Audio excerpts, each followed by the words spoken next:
Bonsoir à toutes et à tous. Dans la collection des cahiers de Lerne manquait depuis longtemps un cahier consacré à Thomas Bernhard, un écrivain considéré depuis quelque temps comme un classique moderne.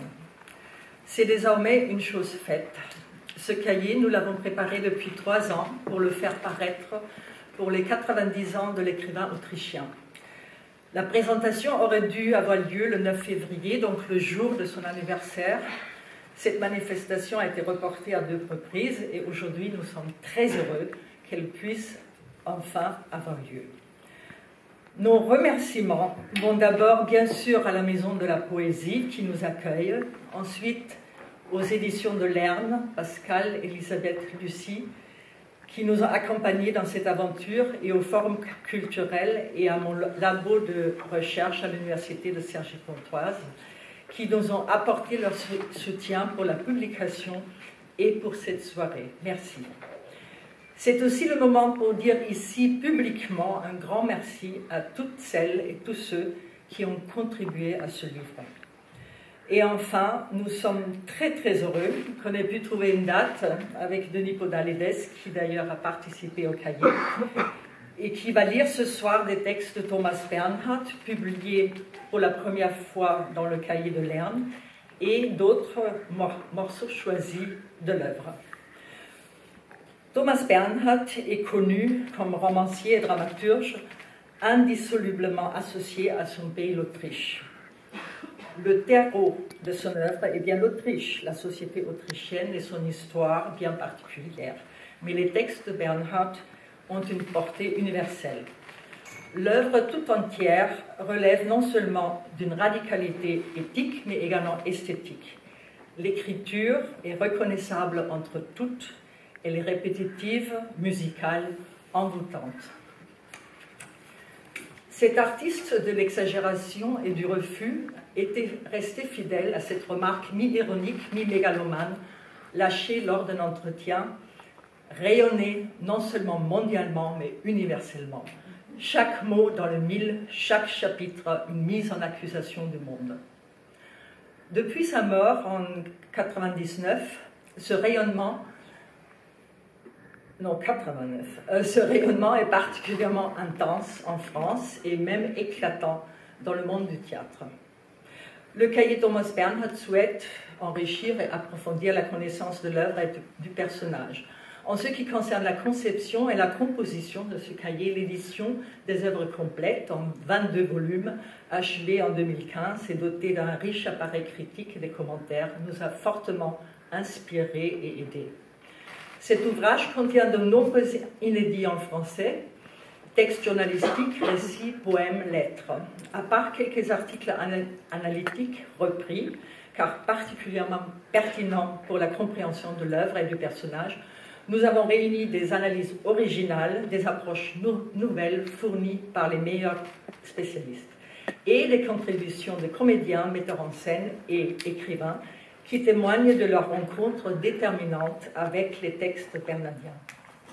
Le volume s'ouvre sur le chapitre intitulé « Invention de soi et fiction », où par exemple Dieter Hornig propose une lecture fine et personnelle de l'autobiographie de Bernhard, et les 11 thèses sur l'œuvre de Thomas Bernhard du grand germaniste Wendelin Schmidt-Engler résument les aspects centraux de l'œuvre. La deuxième partie, les débuts de quelqu'un qui écrit, titre qui fait allusion à la controverse entre Bernhard et Elias Canetti, revient sur les débuts journalistiques de Bernhard comme chroniqueur judiciaire et sur ses débuts littéraires comme poète et auteur de livrets dans un milieu artistique d'avant-garde en Carinthie. Le troisième chapitre, le tournant vers la prose, contient de nouvelles approches de l'œuvre en prose, par exemple sur l'irritation et la déstabilisation du lecteur comme méthode chez Bernhard, ou encore une lecture de l'opus magnum de l'écrivain, Extinction en effondrement, comme comédie humaine de l'histoire autrichienne. La quatrième partie, Thomas Bernhard, homme de théâtre, comporte d'une part des éclairages nouveaux, par exemple sur les années d'études au Mozarteum à Salzbourg et l'élaboration de sa conception du théâtre, sur 2 pièces majeures, La Société de chasse et Avant la retraite, ou encore sur les citations musicales chez Bernhard. D'autre part, les gens de théâtre parlent de leur expérience avec l'œuvre théâtrale. Bernhard Minetti, son acteur favori pour lequel Bernhard a écrit la pièce Minetti, ou encore Klaus Beimann, son metteur en scène attitré, qui se dit maintenant être la veuve de Bernhard. Ou encore Denis Baudalides écrit sur sa passion pour Bernhard qui remonte à ses années de conservatoire, et Nicolas Bouchot sur son adaptation théâtrale de Maîtres anciens. Dans l'entretien exclusif avec Christian Luper, le metteur en scène polonais évoque sa fraternité et complicité artistique avec Bernhard et le rapproche de Kafka pour son caractère visionnaire et sa méthode de vivisection de la société. Le volet correspondance, filiation, modèle situe Bernhard et son œuvre dans son rapport au champ littéraire autrichien et à d'autres grandes figures littéraires comme Georg Büchner, Karl Kraus, Elias Canetti, Samuel Beckett, Jean-Paul Sartre, Ingeborg Bachmann. La partie intitulée « Contre tous et à l'encontre de lui-même » s'ouvre sur un entretien avec Peter Fabian, le demi-frère, qui rappelle que Bernhard, pour écrire, avait besoin de s'opposer. Cet état d'opposition permanente est exploré par les universitaires, bien sûr, mais inspire aussi ses pairs, comme en témoigne le texte original de Lili Selber. Le texte repris de Fernando Arrabal, publié en 1989 et intitulé « Insulte à la France », adapte les invectives de Bernhard contre l'Autriche à la France, pour faire percevoir très concrètement à quel point un imprécateur comme Bernhard serait important pour toute société. Le chapitre édité Thomas Bernhard propose des extraits de la correspondance entre Bernhard et son éditeur Siegfried Unseld, relation à la fois affectueuse et tumultueuse. S'y trouvent également des contributions témoignages de Rudolf Rach, Raimund Fellinger, qui ont travaillé avec Bernhard pour la maison d'édition de Francfort. La partie inspiration, influence, pastiche, réception réunit principalement des textes d'écrivains comme Sylvain Prudhomme, Alain Fleischer, Noémie Lefebvre, Joël Joanneau, Elfriede Jellin et Joseph Winkler, qui chacun, à sa manière, disent leur dette envers Bernhard. Le volume se clôt sur un florilège de témoignages d'amis et de proches et nous révèle un Bernhard au quotidien, charmant et cinglant, tantôt drôle, clownesque, improvisateur de génie, qui déclenche fou rire après fou rire, tantôt distant, glacial, voire cruel, barricadé dans sa solitude. Et enfin, j'aimerais souligner que nous avons porté un soin particulier à l'iconographie de ce cahier. Il contient des facsimilés de brouillons et de manuscrits qui permettent de pénétrer très concrètement dans la fabrique des textes à travers correction et rature. La grande photographe Erika Schmidt, amie de Bernhard depuis les années 1960, a composé pour nous un cahier photo spécial en puisant dans ses archives. Dernière remarque, nous, Dieter et moi, avons conçu et élaboré ce cahier Thomas Bernhard dans une ambiance de complicité et de collégialité amicale et inspiratrice, et nous sommes assez contents du résultat.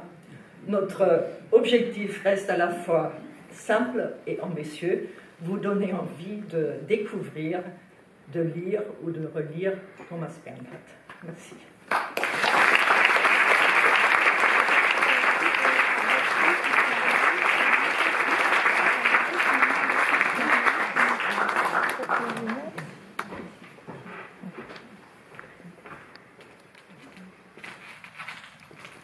Bonsoir.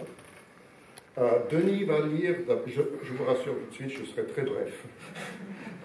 Denis va d'abord lire 3 inédits qui sont dans le cahier, donc une chronique judiciaire, quand Bernhard écrivait pour le journal social-démocrate de Salzbourg, un bref récit et après surtout des extraits de la très grande correspondance monumentale et passionnante entre Bernhard et son éditeur Siegfried Unseld. Ensuite, ils suivront d'autres textes tirés de l'autobiographie, du roman Maître ancien, et pour finir en beauté, il y aura un dramuscule.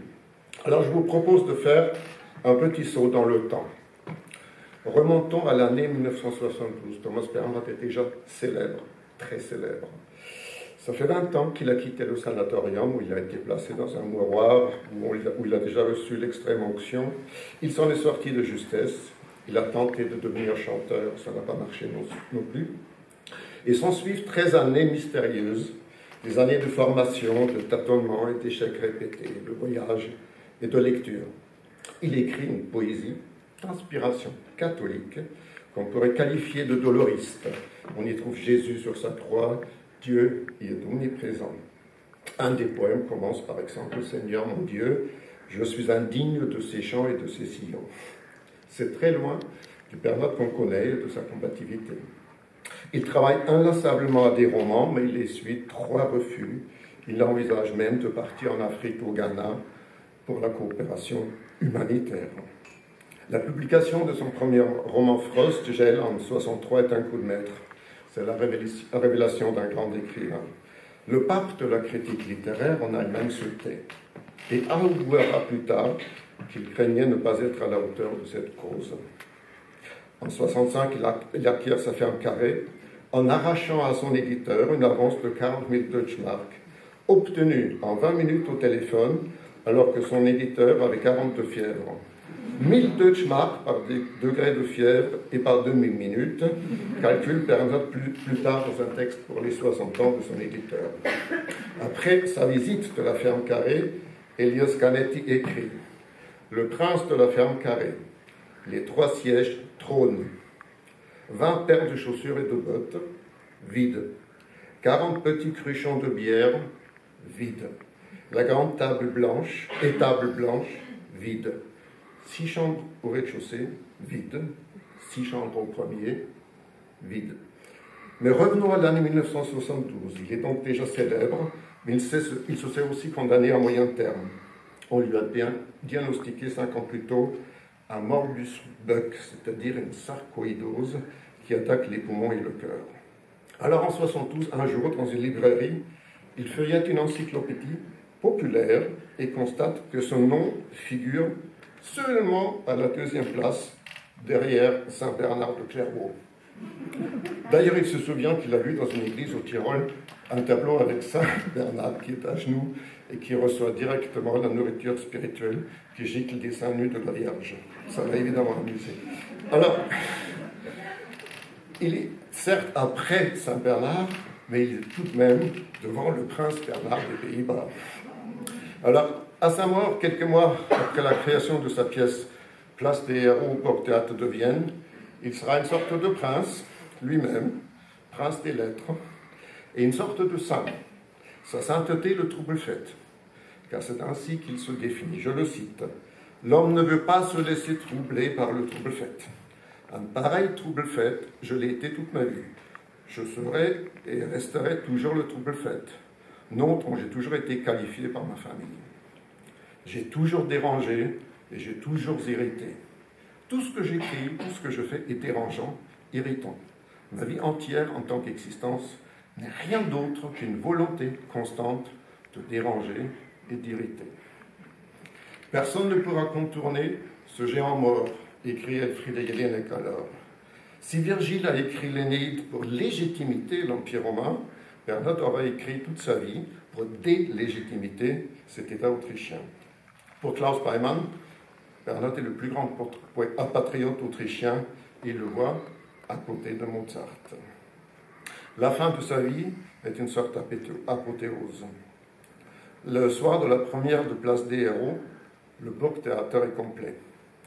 Le spectacle devait durer 3 heures et quart. Il va durer 1 heure de plus. Interjection, enragé, huée, mais aussi applaudissements démonstratifs. À la fin, 32 minutes d'applaudissements. Parmi les perturbateurs d'extrême droite, on le voit sur une photo très clairement, le poing brandi est en train d'érecter Karl-Heinz Strache, qui sera 30 ans plus tard vice-chancelier de la République. L'auteur, déjà très affaibli, est venu saluer, à la fois ovationné et conspué. Il mourra 4 mois plus tard. Dans son testament, il prive l'Autriche de son œuvre et interdit à cet État de se rapprocher de sa personne ou de son travail. Son légataire, pour notre bonheur, ne se conforme pas à cette volonté. Il crée une fondation, réunit les archives et soutient une édition des œuvres complètes. Parmi les mécènes de cette édition figure la chancellerie de la République autrichienne en charge de la culture. Beaucoup d'écrivains ont témoigné de leur lecture de Bernhardt. Je voudrais en citer un seul, qui est assez loin géographiquement et culturellement. Orhan Pamuk écrit ceci. La seule chose que je puisse dire sans sombrer dans des abîmes d'incertitude est peut-être ceci. Ce que j'aime le plus dans les livres de Thomas Bernhardt, ce ne sont pas ses obsessions, ses points de vue sur la vie ou sa morale. Il suffit que je sois là, à l'intérieur de ces pages, pour que je m'apaise. Peu importe ce dont parle le texte, la virulence de ses phrases et sa colère inextinguible sont en soi dispensatrices de bonheur. Merci.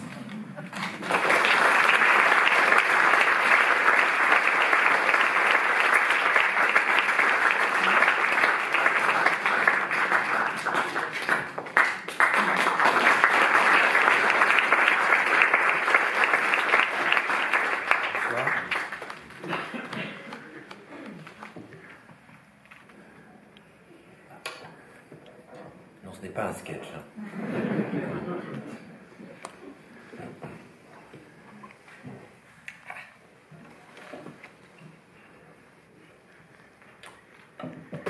Représentation au tribunal pénal régional. Richard B. était chanteur et comédien. Il l'est encore. Il avait jadis joué, à l'en croire, le roi Lear sur une scène de Moravie et Lumpachi le vagabond dans les faubourgs de Vienne.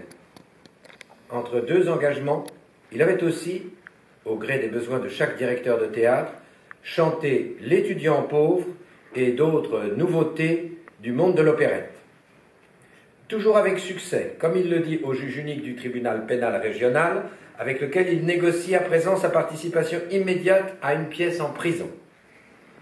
Monsieur le procureur, qui examina minutieusement la dextérité de ce jeune homme à la chevelure blonde et au pantalon de cachemire, faisait lui aussi figure d'expert en son art. Monsieur B, vous avez toujours eu beaucoup de succès, n'est-ce pas? Demanda le procureur. Je vous l'assure, lui répondit le comédien. Je vous l'assure, aussi vrai que vous me voyez et que je vous vois. J'ai chanté tous les rôles qu'on m'a proposés et les spectateurs m'ont applaudi à s'en écorcher les mains. Le jeune homme éclata de rire et caressa ses joues pommadées. Mais cette fois, dit le procureur, vous avez eu particulièrement la poisse, n'est-ce pas? Ce fut d'abord le silence. Puis le comédien se lança pour son premier essai. Je n'ai pas voulu prendre cette valise, monsieur le juge. J'ignore comment elle s'est d'un seul coup trouvée là, et je l'ai prise pour la porter à la police, car elle était orpheline. Orpheline, répéta le juge en riant. Sa propriétaire était pourtant juste à côté. Cela faisait déjà 4 fois que vous tournicotiez autour de la jeune femme et de sa valise. Et la 5e fois, vous l'avez attrapée. À d'autres, on vous connaît, monsieur. On me connaît, c'est vrai. C'est ce que me disait d'ailleurs le directeur du Grand Opéra de Naples, où j'aurais dû avoir le rôle de Radamès, qui me fut volé pour des raisons tout à fait inexplicables. Tenez-vous-en à notre affaire, lui dit le procureur. Je n'ai pas tournicoté autour de cette femme et de sa valise, poursuivit le comédien. J'ai vu la valise posée, et je l'ai attrapée parce qu'il n'y avait personne et qu'une valise ne doit pas être abandonnée. Très juste, mon ami, acquiesça le juge. Ne pensez-vous pas que vous devriez couper du bois plutôt que voler des valises? Les 23 condamnations inscrites à votre casier judiciaire parlent d'elles-mêmes. Le comédien pivota subitement sur ses talons, inspira, le nez collé à la manche verte du fonctionnaire du service pénitentiaire, et lança avec fulgurance. Ce que vous voyez là est un grand numéro de théâtre, monsieur le procureur. Ne vous rendez pas coupable d'une erreur à mon endroit. Je suis habitué à bien des choses. Ceci n'est point mon pédigré judiciaire. J'ai toujours été un honnête homme et dormi en pyjama de soie.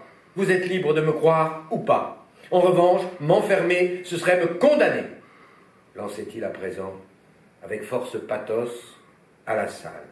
À désespérer de vous et de tout l'univers. Les bras levés, il tomba à genoux devant les bancs des accusés. Le procureur se leva. Il faudrait donner une bonne raclée au roi Lear et à ses semblables et leur faire enfiler un bleu de travail, conclut-il avant de laisser la parole au juge.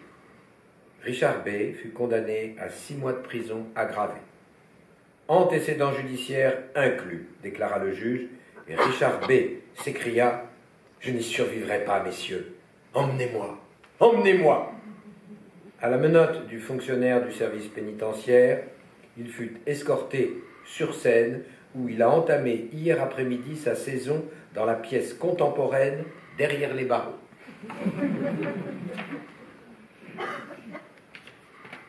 En tant qu'administrateur de l'asile, subitement, dans le contexte d'un crime, lis-je, des gens doivent avoir un alibi pour un jour précis, dont ils ne savent plus rien du tout, dont ils ne peuvent plus rien avec certitude.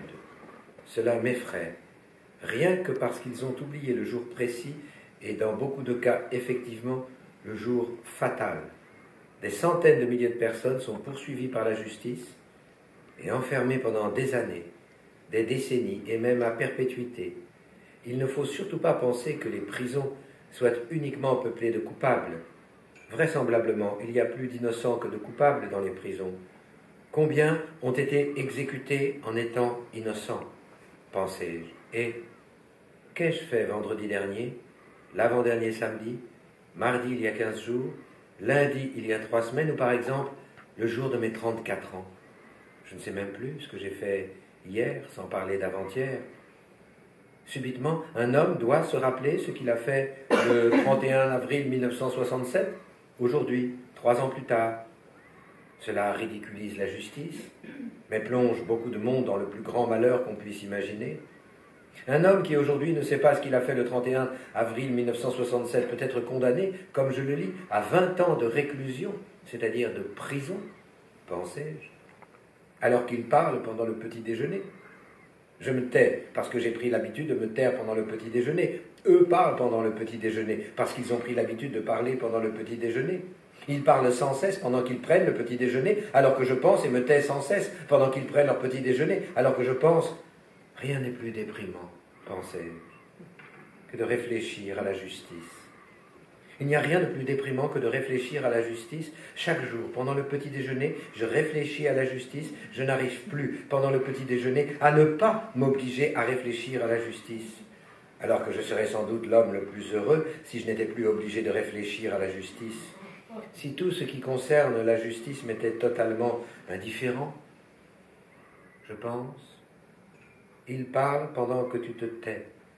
Alternativement, je réfléchis à la justice. Je réfléchis avec une intensité croissante à la justice, aux milliers et centaines de milliers d'erreurs de la justice, à cette monstrueuse et millénaire catastrophe de la justice, à ce que cela signifie, erreur de la justice, et à ce que cela signifie d'être innocent et enfermé et de devoir rester pendant des jours et des années et des décennies dans nos prisons épouvantables, à cet incroyable anachronisme de la justice que personne n'a introduit dans le débat.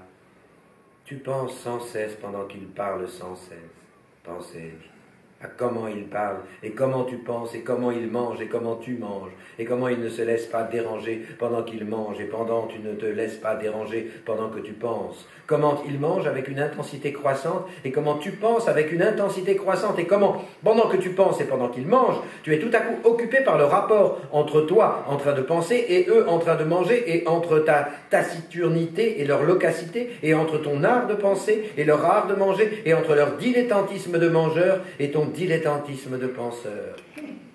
Par le genre de rapport existant entre ta pensée de la justice et eux en train de manger, entre les erreurs de la justice et leurs vêtements incomplets et bon marché, entre ta haine des lois sans tête et de l'autorité sans tête, entre ta haine de la justice et leur misère.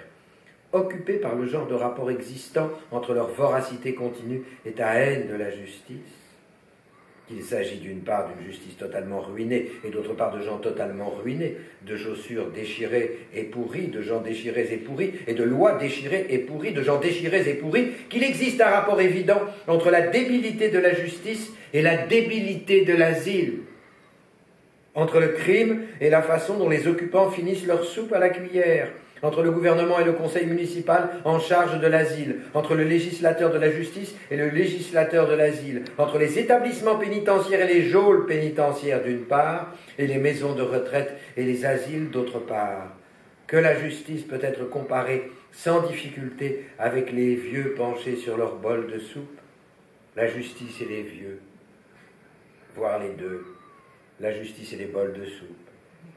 La justice et les cuillères et la voracité avec laquelle ces cuillères vident les bols sont une seule et même chose.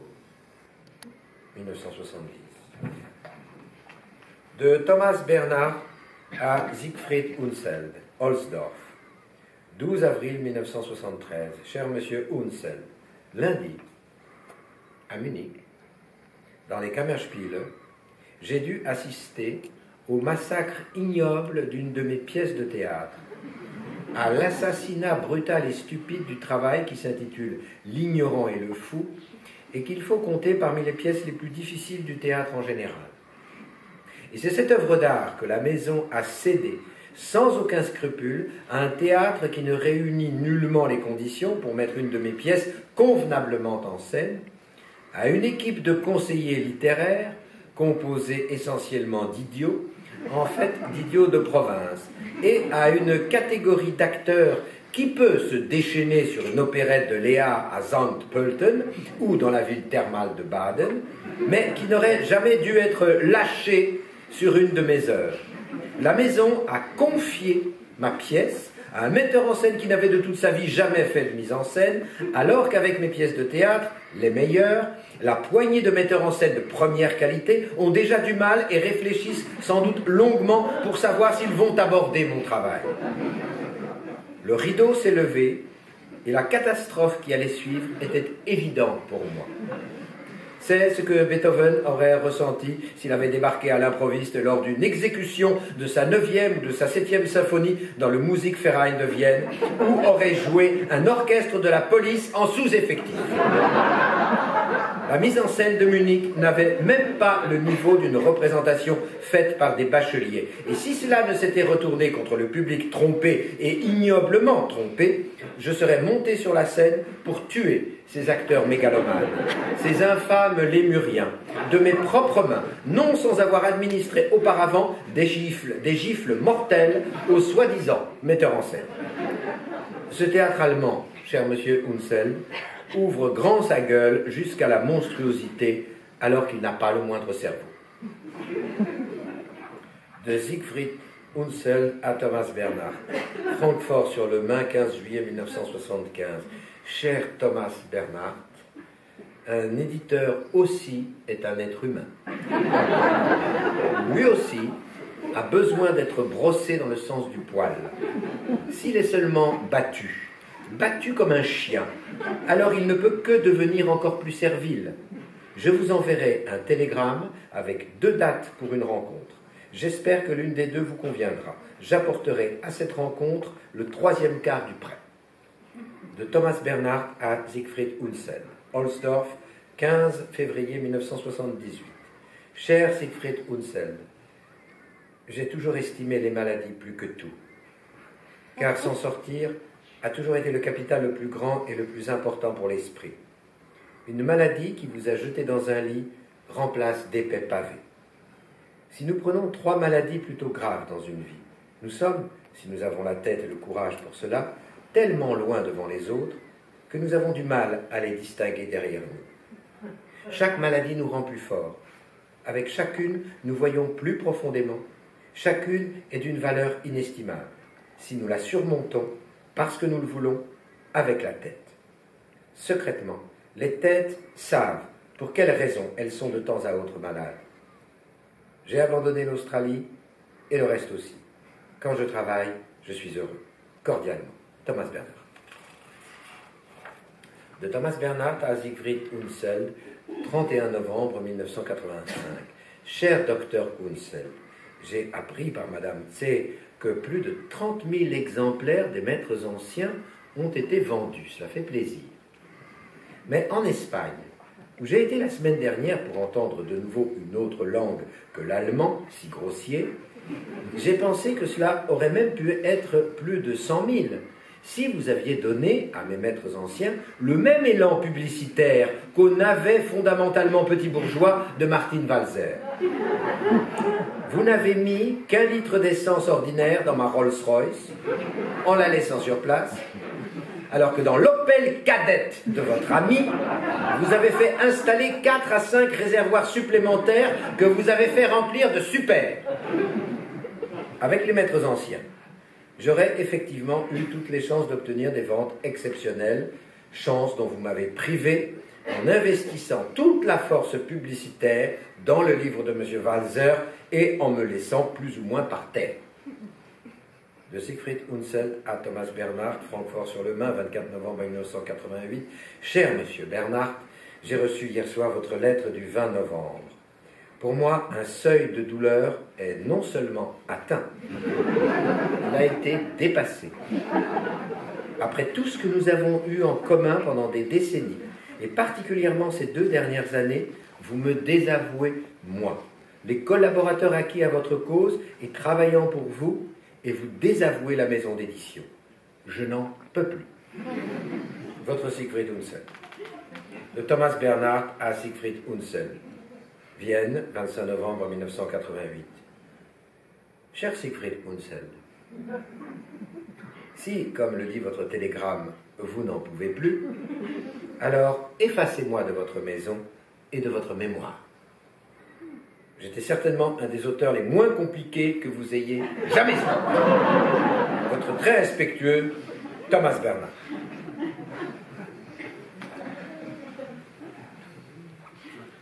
Extrait de 3 jours.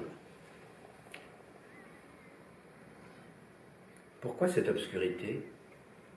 Toujours cette obscurité totale dans mes écrits. L'explication en est simple. Dans mes écrits, tout est artificiel. C'est-à-dire que tous les personnages, les faits, les incidents se jouent sur une scène. Et la scène est totalement plongée dans les ténèbres. Les personnages qui paraissent sur l'espace carré de la scène sont mieux reconnaissables dans leurs contours que sous un éclairage normal, comme c'est le cas dans la prose ordinaire. Dans l'obscurité, tout devient clair. Pas seulement les apparitions, ce qui relève de l'image, non, la langue aussi. Il faut imaginer des pages totalement noires. Le mot, c'est clair. De là sa netteté, ou sa netteté redoublée. Je me suis servi dès le début de ce moyen artificiel. Lorsque l'on ouvre un de mes livres, il en va aussitôt ainsi. Il faut imaginer qu'on est au théâtre. Avec la première page, on lève le rideau. Le titre apparaît, obscurité complète. Et lentement, de ce fond, de cette obscurité, surgissent des mots qui se transforment en des processus de nature tant intérieurs qu'extérieurs, et qui, à raison même de leur caractère artificiel, deviennent tels avec une particulière netteté. Pour moi, le plus effrayant est d'écrire en prose. Rien de plus compliqué. Aussi, depuis l'instant où je m'en suis aperçu, j'ai fait serment de n'écrire qu'en prose. J'aurais pu devenir toute autre chose. J'ai appris beaucoup d'autres disciplines, mais aucune n'était effrayante. J'ai pris très jeune des cours de dessin et j'aurais probablement pu devenir un dessinateur moyen. J'ai joué sans peine de divers instruments. J'aurais pu écrire de la musique, ce qu'on appelle composer. Il fut un temps où je voulais absolument devenir chef d'orchestre. J'ai étudié l'esthétique musicale et toutes sortes d'instruments, puis j'ai abandonné. Cela me paraissait trop facile. J'aurais pu ensuite me faire comédien, metteur en scène, dramaturge. Un moment passionné, captivé, j'ai interprété divers rôles, comiques surtout, celui de metteur en scène compris. J'ai suivi aussi des cours de formation commerciale, je voulais me mettre aux affaires. M'engager dans cette voie m'aurait plu. Jeune encore, vers les 16 ou les 18 ans, je ne haïssais rien autant que les livres. Je vivais alors chez mon grand-père, qui écrivait beaucoup, et possédait une immense bibliothèque. Et être tout le temps au milieu des livres, devoir traverser la bibliothèque chaque jour était pour moi presque un supplice. Et vraisemblablement, en vérité, pour quel motif me suis-je mis à écrire? Pourquoi est-ce que j'écris des livres? Par pur esprit de contradiction à l'égard de moi-même. Par opposition à un état de fait, parce que résister, comme je l'ai dit déjà, exprime à mes yeux tout. Je désirais vivre en état de permanente opposition. Voilà pourquoi j'écris de la prose. Oui, se frotter à la philosophie, à ce qui est écrit, est la chose la plus dangereuse, surtout pour moi.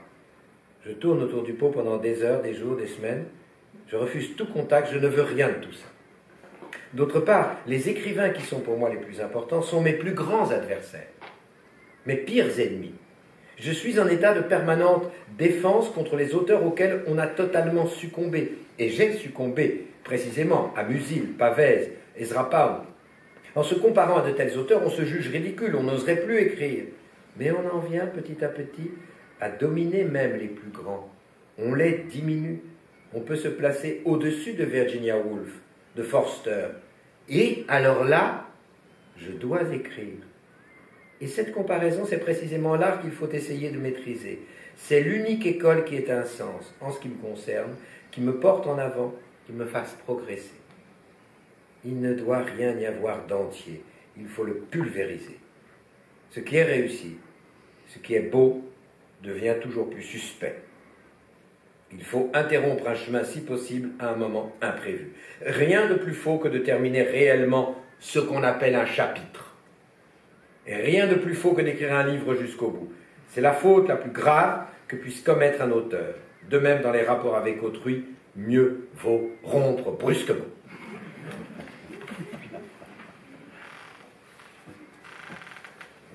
Placard. La vérité que nous connaissons est logiquement le mensonge qui, du fait que nous le rencontrons inévitablement, est la vérité.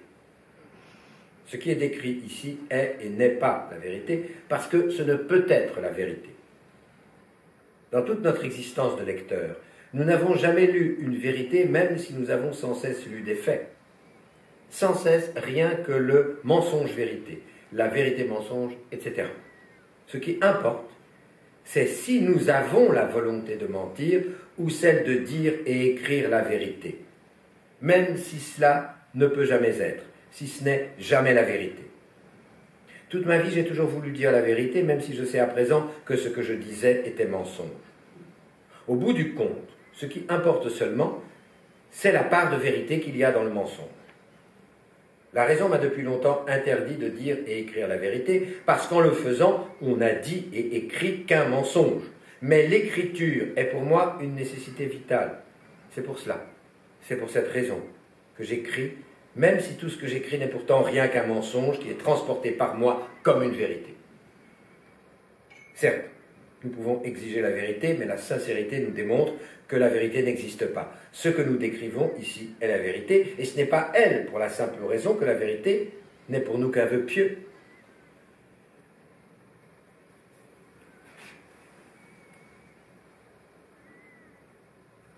Extrait de Extinction. J'ai cultivé à tel point mon art de l'exagération que je puis me dire sans hésiter le plus grand artiste de l'exagération que je connaisse. Je n'en connais pas d'autre.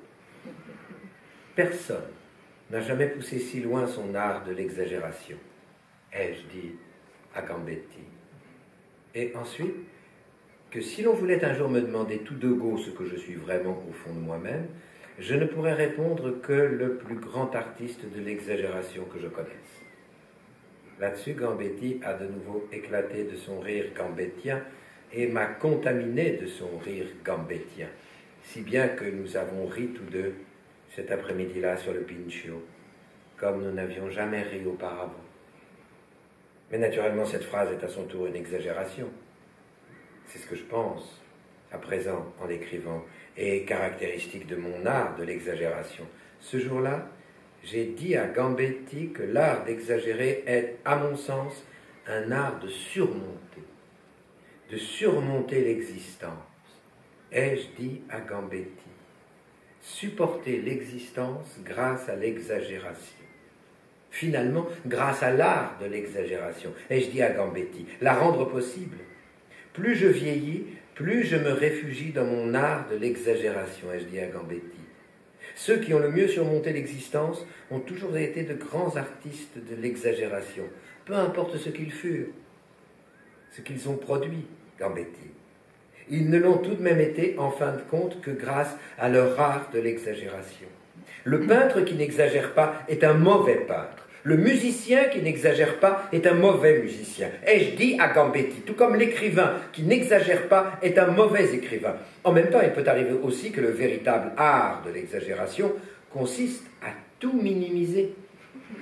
Alors nous devons dire, il exagère la minimisation et fait ainsi de la minimisation exagérée son art de l'exagération. Gambetti. Le secret de la grande œuvre d'art est l'exagération, et je dis à Gambetti, le secret de la grande réflexion philosophique l'est aussi. L'art de l'exagération est en somme le secret de l'esprit, et je dis à Gambetti, mais ensuite, j'ai abandonné cette idée absurde qui, pourtant examinée encore plus près, s'est forcément révélée la seule juste sans aucun doute.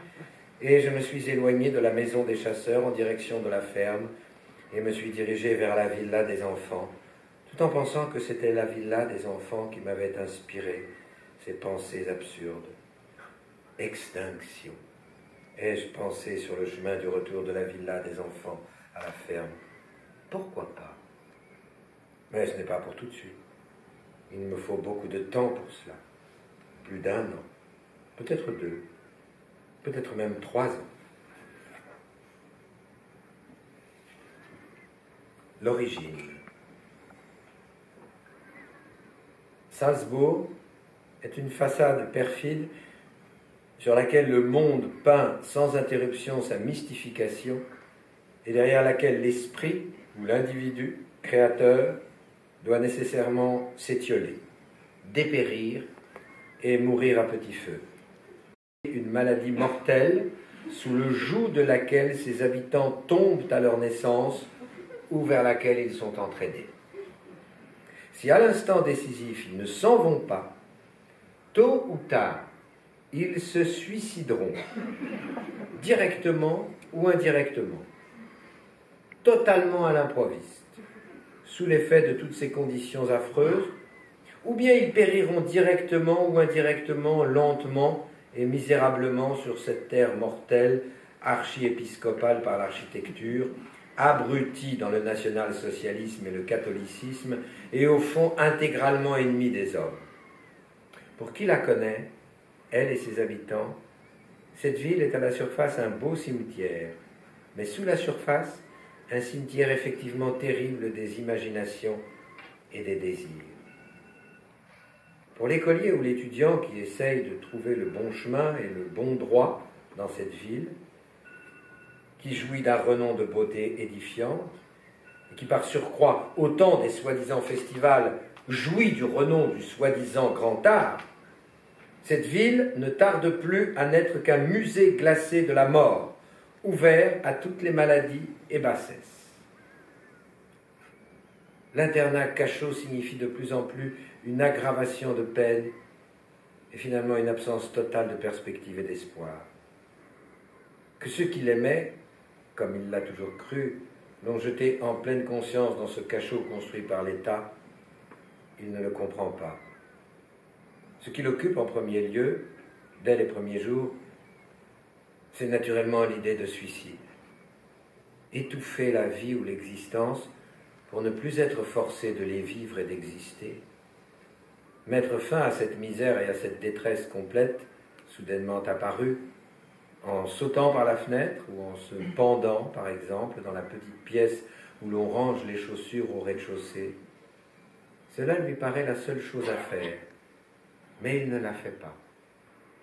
Toujours quand il travaille le violon dans la petite pièce où l'on range les chaussures, elle lui a été attribuée par Grünkranz parce qu'il travaille le violon, il pense au suicide.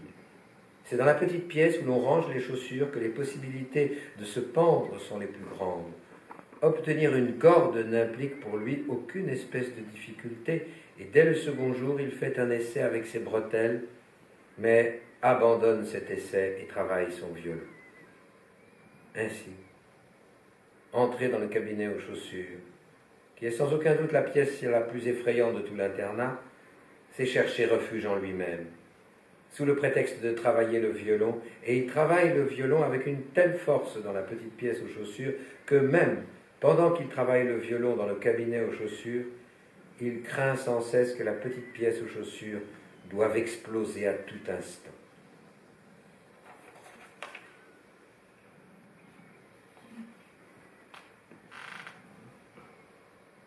La cave. Les autres êtres humains, je les rencontrais dans le sens opposé.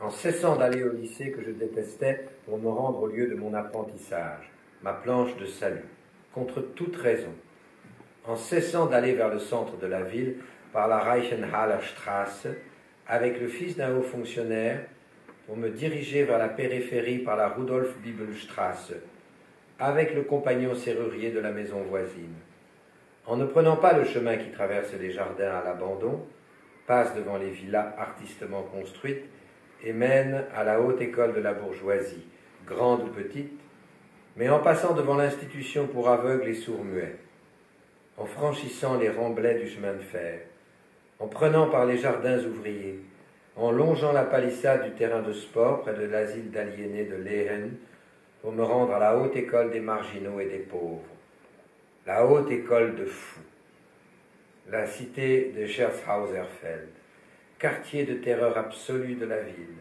la source de presque tous les procès des cours pénales de Salzbourg, dans la cave convertie en magasin de comestibles de Karl Podlaha, un homme détruit avec un caractère sensible de Viennois, qui avait voulu devenir musicien et était toujours resté petit boutiquier.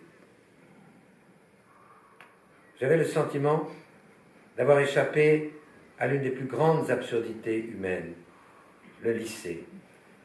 Je sentais soudain que mon existence était de nouveau une existence utile. J'avais échappé à un cauchemar. Je me voyais déjà bourrant les sacs à provisions de farine, de graisse, de sucre, de pommes de terre et de semoule. J'étais heureux.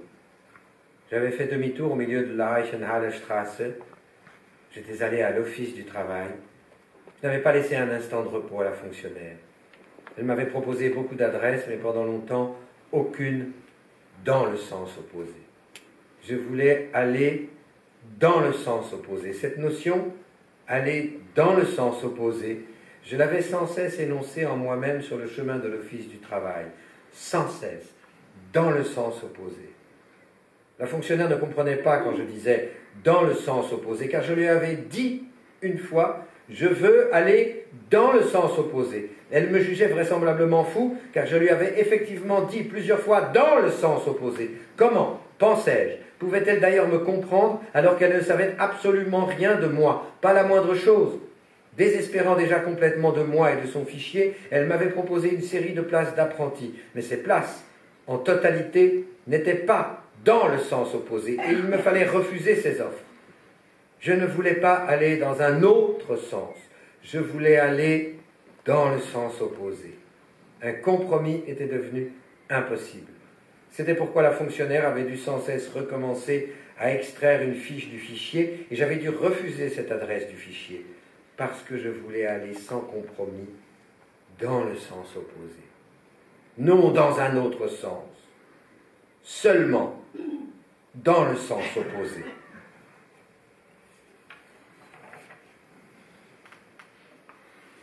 Le froid.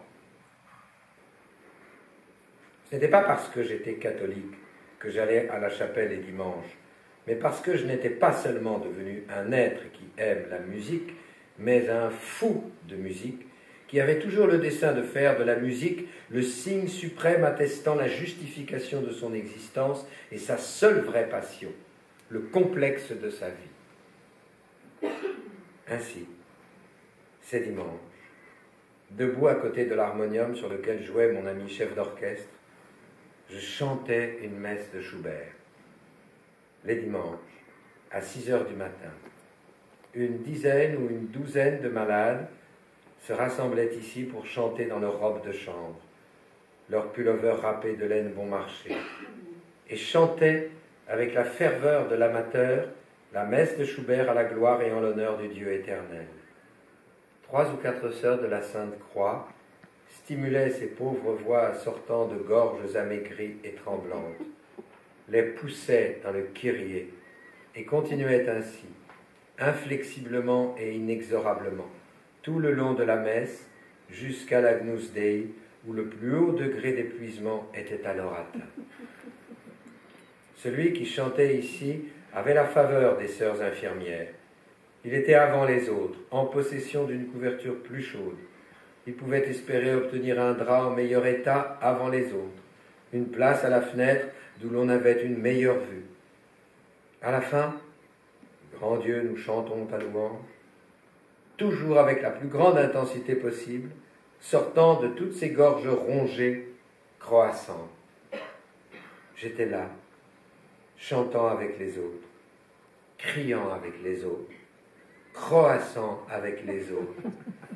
Et j'avais mon regard dirigé sur ces têtes branlantes, transpirantes, haussées par des coups gris et maigres comme par des carcans. Derrière moi, j'avais sur le mur les faire-part de décès des morts, devant moi les chanteurs vivants. Ils chantaient jusqu'à ce que leur nom soit collé derrière moi sur le mur, pensais-je. Alors arrivent de nouveaux chanteurs, et ainsi de suite. Moi-même, je me défendais contre le fait que mon nom soit un jour collé sur ce mur, encadré de noir. Je ne chanterai pas ici jusque-là, avais-je pensé. Tu chantes dans le cœur jusqu'à ce que tu abandonnes ta fonction. Ton nom est collé sur le mur un certain temps, puis un jour pas très éloigné, il est remplacé par un nouveau nom. Il criait « Grand Dieu, nous chantons ta louange » et se dissolvait en une feuille de papier imprimé sans aucun goût. Il tenait par une punaise. À la fin de la messe, cette société de la chapelle était secouée d'un immense accès de toux général, dont les sœurs de la Sainte Croix s'éloignaient à pas rapides. Les chanteurs se glissaient le long des murs jusqu'à la cage d'escalier et se hissaient à grand effort jusqu'au réfectoire, gravissant les escaliers marche par marche pour prendre le petit déjeuner. À présent, l'odeur de café dominait tout. Après le petit déjeuner, équipé du crachoir et de la feuille de température, la colonne, fatiguée, se dirigeait le long des couloirs vers l'aérium pour s'y installer totalement épuisée dès le début de la matinée. Le froid montant d'en bas s'insinuait par les fentes des planches. Arrivant de front, il coupait directement les visages.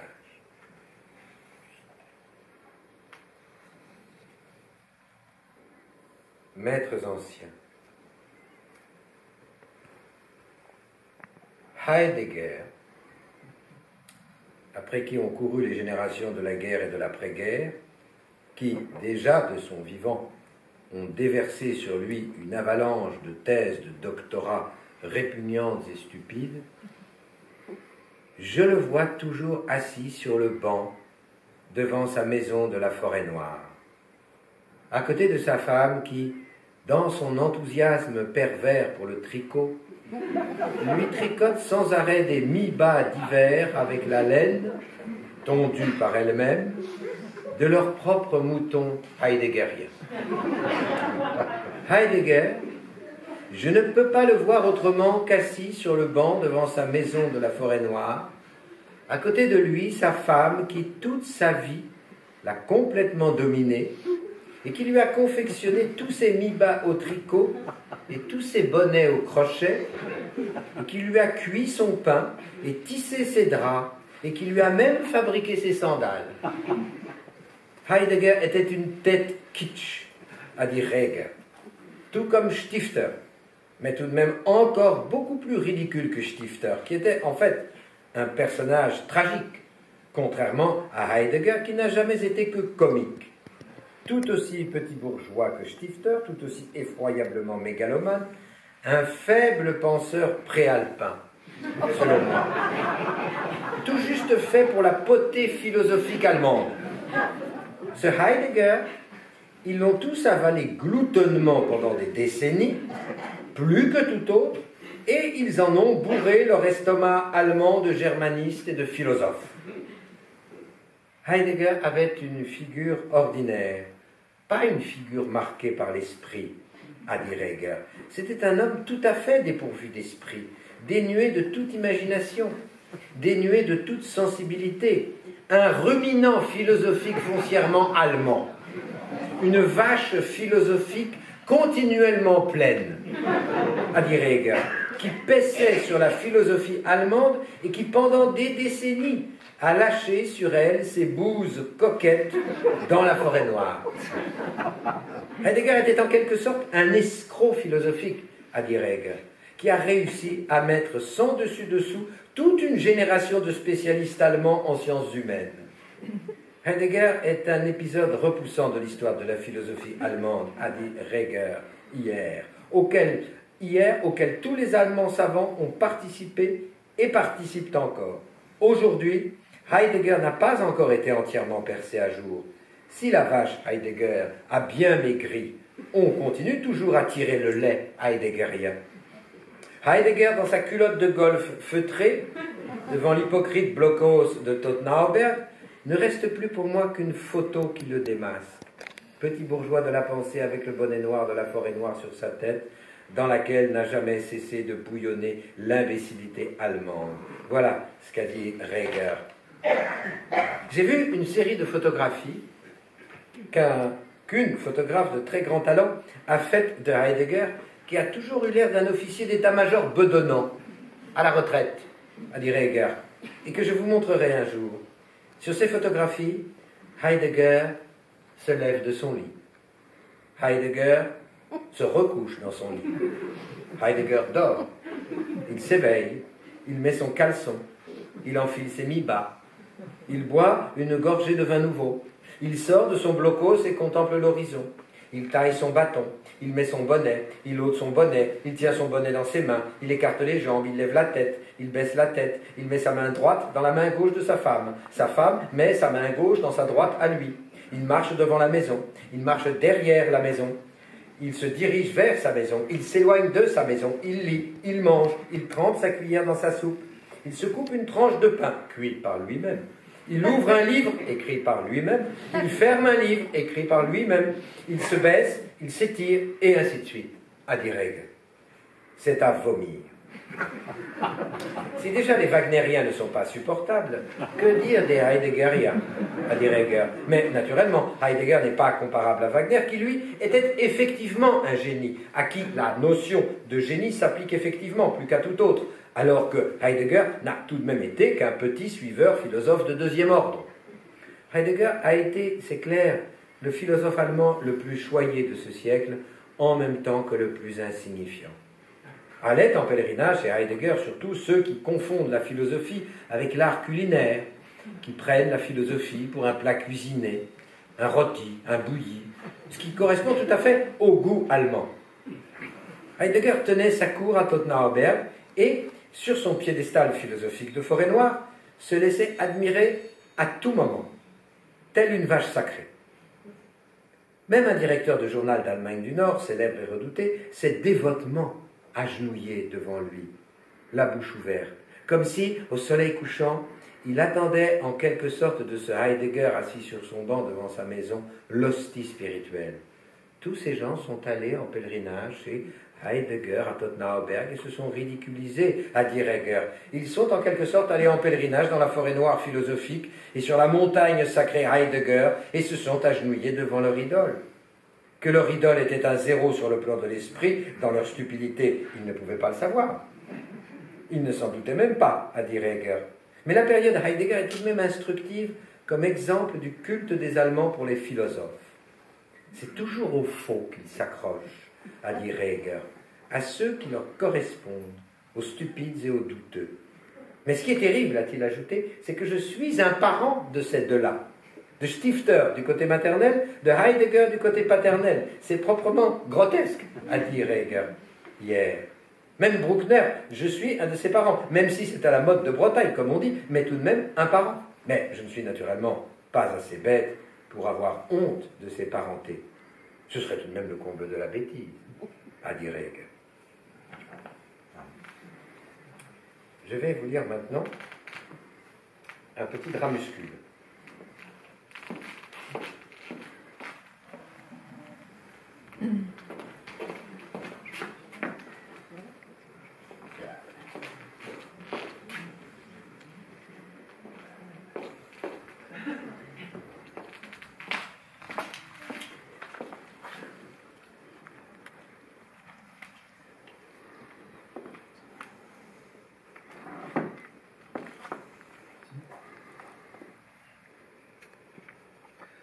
Klaus Peimann s'achète un pantalon et va déjeuner avec moi.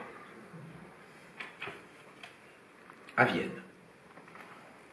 Peimann, après avoir, dans une boutique de luxe du Graben, essayé 6 pantalons de marque Zegna, acheté finalement le deuxième et ne plus l'avoir quitté, se dirigeant maintenant, son vieux pantalon sous le bras, vers la colonne de la peste, d'un pas rapide mais non point irréfléchi.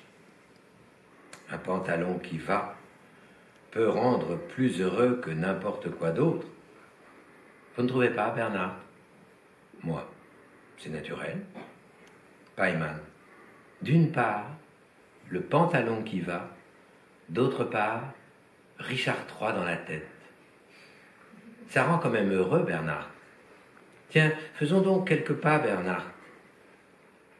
Fasciné par le pantalon neuf. Essayez. Essayez. Essayez, Bernard. Voilà. Ça nous épuise, naturellement. C'est la même chose pour le pantalon que pour le conte d'hiver, que pour Léonce et Léna. Même chose pour le pantalon. L'essayage du pantalon, naturellement, nous épuise. Les répétitions de Shakespeare nous épuisent tout autant. Quand nous essayons des pantalons, ça nous épuise tout autant que quand nous répétons Kleist ou Shakespeare. Quand nous portons un pantalon qui va si bien, un pantalon qui sied si bien, Bernard, c'est la même sensation de bonheur que quand nous avons mis sur pied un Shakespeare qui sied, un Kleist qui sied, un Schiller qui tombe bien, Bernard. Il baisse les yeux sur son pantalon neuf, s'arrête. Il sied aussi quand on s'assied, le pantalon. Il fait, pour ainsi dire, un essai assis. Bien, n'est-ce pas? Il sied merveilleusement. Bonne maison, n'est-ce pas? Quand nous avons plus de 40 ans, nous n'achetons plus que des pantalons saillants de première qualité. Il se redresse. L'achat d'un pantalon a toujours été une tragédie. Je ne sais pas s'il est plus effrayant de répéter Shakespeare ou d'essayer 6 pantalons, Bernard. Je ne sais pas. Cette ville pousse à l'achat de pantalons. Il me va le pantalon, Bernard? Ou pas? Le visage défiguré par l'incertitude. Ou pas? On vous va merveilleusement.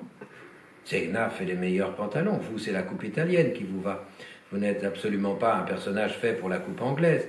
Vous êtes un personnage fait pour la coupe italienne, Peimann. Peimann. Vous croyez?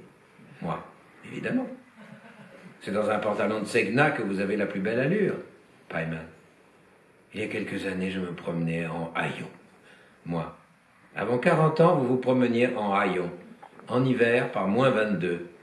Vous ne portiez que des blue jeans effrangés et ce qu'on appelle un t-shirt Coca-Cola.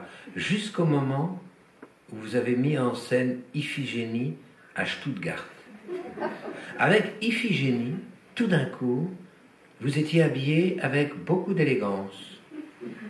C'est à Paris que vous avez opéré cette métamorphose. Peimann, heureux de son pantalon neuf. Non, sérieusement, Bernard, est-ce que le pantalon me va? Moi. L'habit fait le moine, Peimann. Voulez-vous que je prenne votre vieux pantalon? Non, non, non, non, non. Moi. Vous savez quoi? Allons manger à la flûte enchantée. Peimann. À la flûte enchantée? Moi. La flûte enchantée est un restaurant de première qualité et pas cher. Peimann. Alors allons-y, Bernard. Moi, j'ai toujours haï les achats de pantalons. Paiman, moi aussi. Moi. En essayant des pantalons, j'ai toujours eu des étouffements parce que ce n'est pas un pantalon que nous essayons, mais toujours plusieurs. J'ai souvent essayé 7 ou 8 pantalons et chaque fois j'ai cru que j'allais avoir une attaque dans la cabine d'essayage. Paiman, mais vous n'en avez pas eu, vous êtes coriace, Bernard. Je ne connais pas plus coriace. Il y a 10 ou 15 ans déjà, vous disiez que vous alliez avoir une attaque. Moi, les cabines d'essayage de pantalons sont trop exiguës, il n'y a pas d'air. Dans les cabines d'essayage de pantalons, il y a des quantités de gens qui ont eu des attaques. Demandez au syndicat de la confection, il vous le confirmera. Les gens entrent dans un magasin et ne veulent essayer qu'un pantalon. Et on essaie, comme il est naturel, 7 ou 8, et ils ont une attaque. L'infarctus des cabines d'essayage de pantalons est le plus fréquent. Paiman, c'est comme si moi je répétais le conte d'hiver 3 jours et 3 nuits. Moi, demandez aux médecins des services de cardiologie, la mort par crise cardiaque pendant un essayage de pantalon n'est pas rare du tout. Si nous pouvions lire chaque fois sur les pierres tombales la cause de la mort, nous lirions à tout instant sur les pierres tombales, quel que soit le cimetière, cause de la mort, essayage de pantalon. Si vous êtes sincère, vous avouerez qu'un pareil essayage de pantalon est plus épuisant qu'une répétition au théâtre. Une répétition au théâtre n'est rien à côté. Les gens entrent dans une boutique de pantalons et veulent seulement acheter un pantalon d'été. Un pantalon d'été particulièrement léger, disent-ils. Et ils essaient. Et ils essaient. Et ils ont une attaque. Dans l'essayage de pantalons, la plus grande prudence est recommandée. Nous essayons seulement un léger pantalon d'été et nous attrapons la mort. Il est intéressant de constater que la mort est incomparablement plus fréquente dans les cabines d'essayage pour messieurs que dans les cabines d'essayage pour dames, Paiman. Car les dames se glissent facilement dans leurs jupes, tandis que les messieurs doivent faire les pires efforts. D'autre part, c'est dans ces cabines d'essayage de vêtements qu'il m'est venu les meilleures idées. Pendant un de ces essayages de pantalons, j'ai eu un jour l'idée d'un roman. Un roman que j'ai d'ailleurs écrit à Würzburg, de manière curieuse. Mais comme il est naturel, ce roman, je l'ai aussitôt rejeté, je l'ai jeté. J'ai jeté plus de romans que je n'en ai publiés, pour ne rien dire de tout le reste de la prose que j'ai écrite et jetée et que je n'ai pas publiée. Nous essayons seulement un pantalon et nous concevons un roman ou une pièce pour la scène. Atroce cette expression, pièce pour la scène.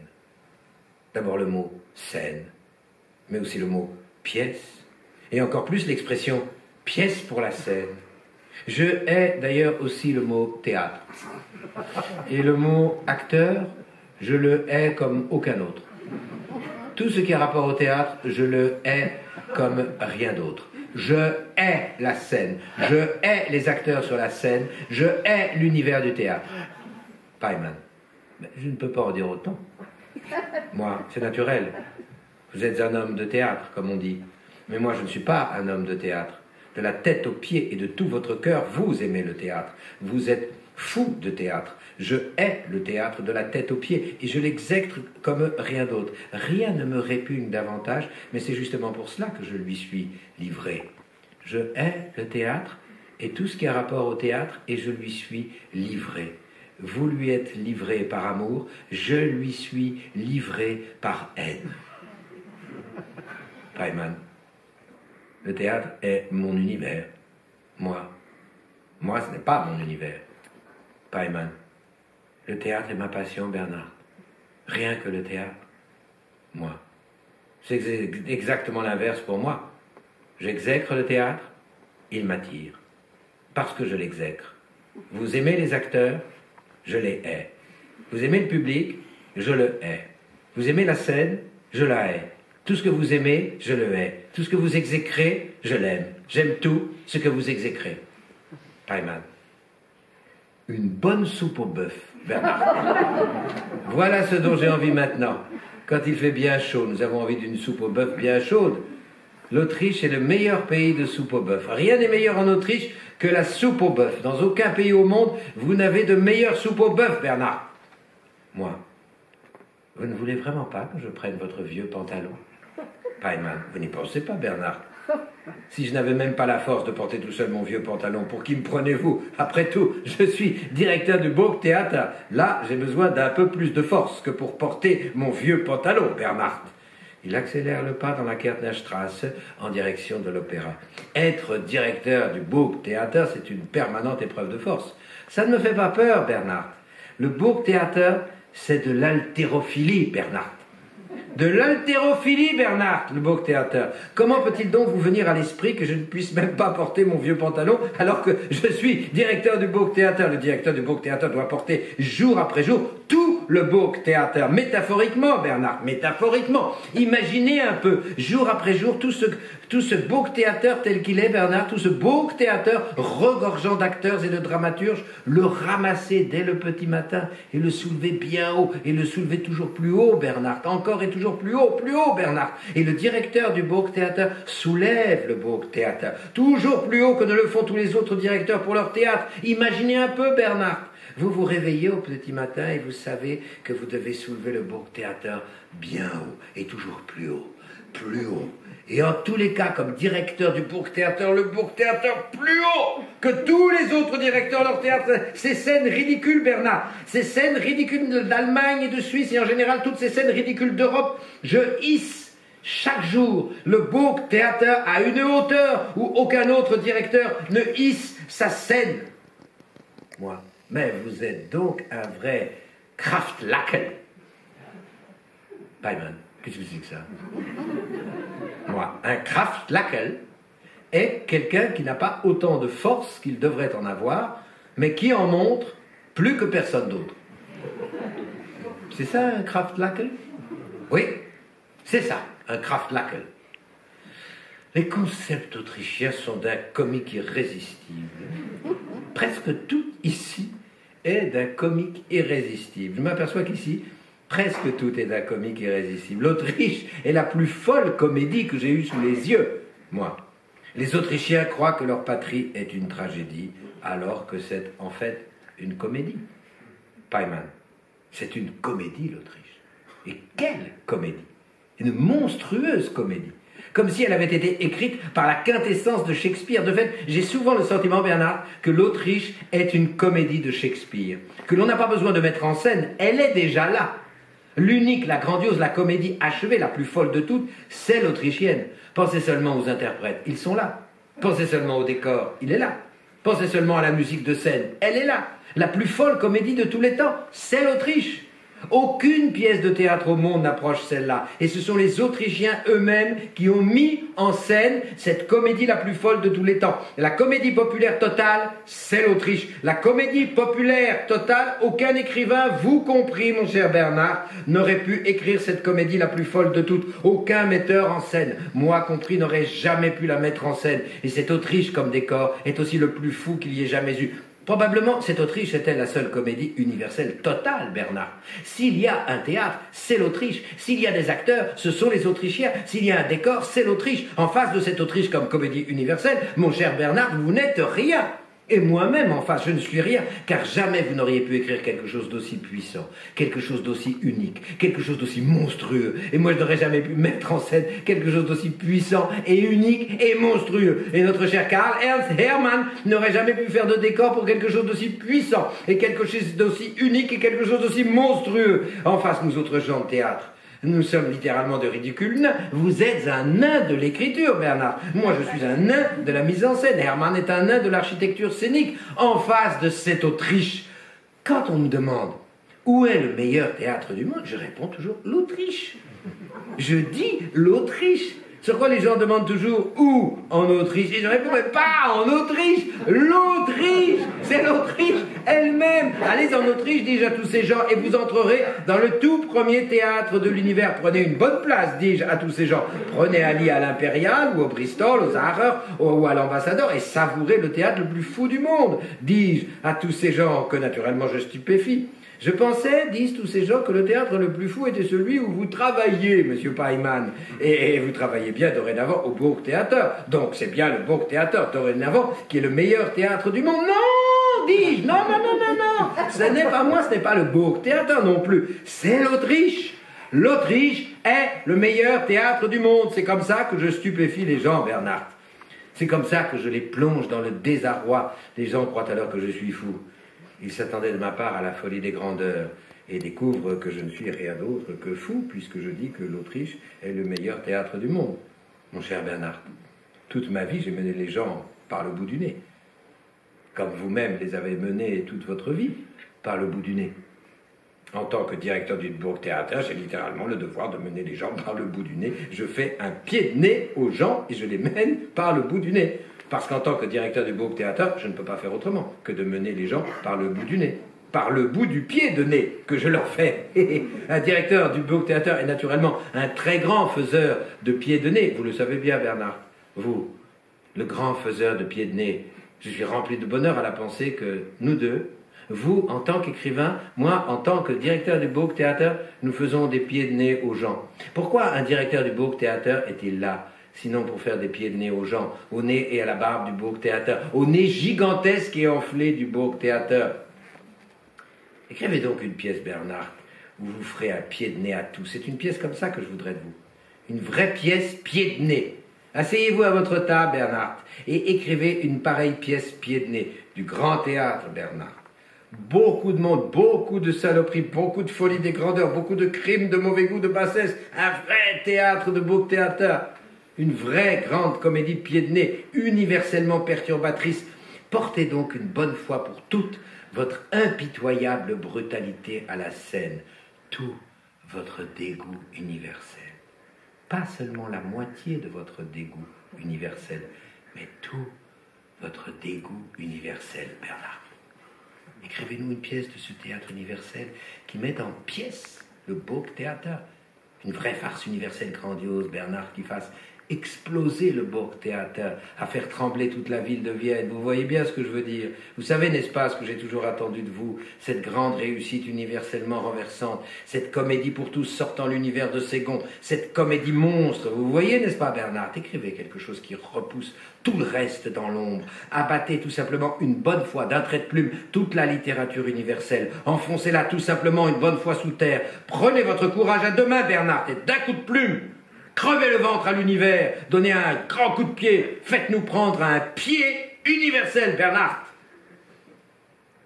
Moi, qui ai suivi Paiman jusqu'à la Ringstrasse et retour dans la Kärtnerstrasse, sans pouvoir rester à son niveau. Vous ne voulez vraiment pas que je vous porte votre vieux pantalon? Paiman, mais vous n'y pensez pas, Bernard. Vous oubliez que j'ai atteint le sommet de mes forces. S'arrêtant soudain. Vous ne pouvez pas savoir, Bernard, quel bonheur je ressens dans mon pantalon neuf. À un nouveau directeur du Burgtheater, il faut aussi un pantalon neuf. Vous ne trouvez pas, Bernard? Vous ne trouvez pas? C'est naturel, c'est naturel. Dommage qu'on ne puisse pas sans plus de façon acheter une nouvelle tête, Bernard.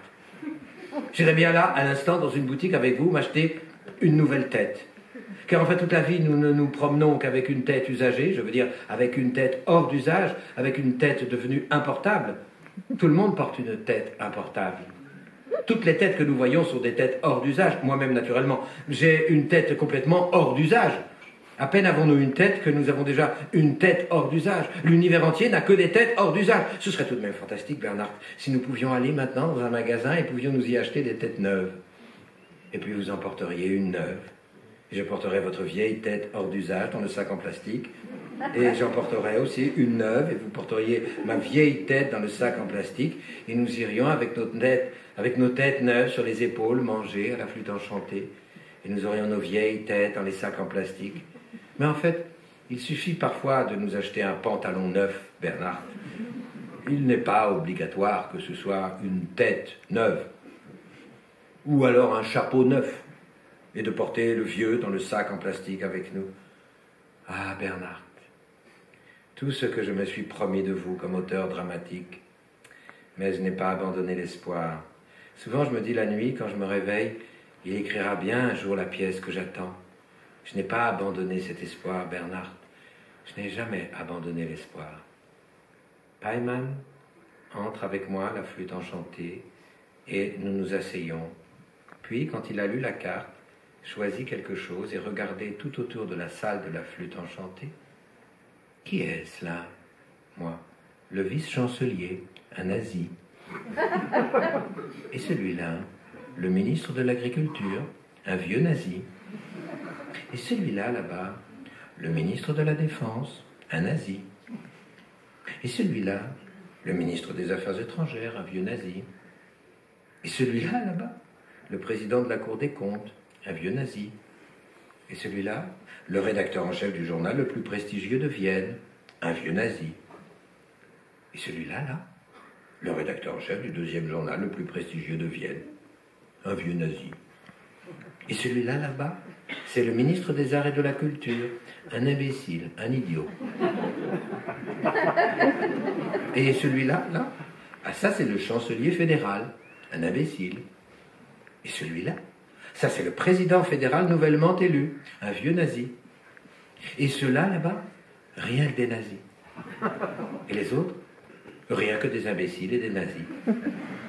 Et la serveuse, celle-là est catholique, les connaît tous et ne sait rien. Eh bien, alors, commandons tout simplement une soupe au bœuf. Oui, c'est ça. Que me conseillez-vous ensuite, Bernard? Moi, un pot-au-feu viennois, un Tafelspitz. Paiman. Alors mangeons donc un pot-au-feu viennois, un Tafelspitz. À la serveuse, d'abord une soupe au bœuf et boulettes de foie, puis un pot-au-feu au réfort, et puis après une pâtisserie, tiens, disons un strudel avec de la crème. Il coince sa serviette dans son col. Quelle ville folle, Bernard. Quel pays fou, Bernard. L'Autriche, c'est quand même le pied, Bernard. Il étend les jambes avant d'avaler la première cuillerée de soupe et de s'écrier comme dans une soudaine sensation de bonheur: bientôt plus rien ne m'étonnera ici, Bernard. Plus rien du tout. Plus rien du tout.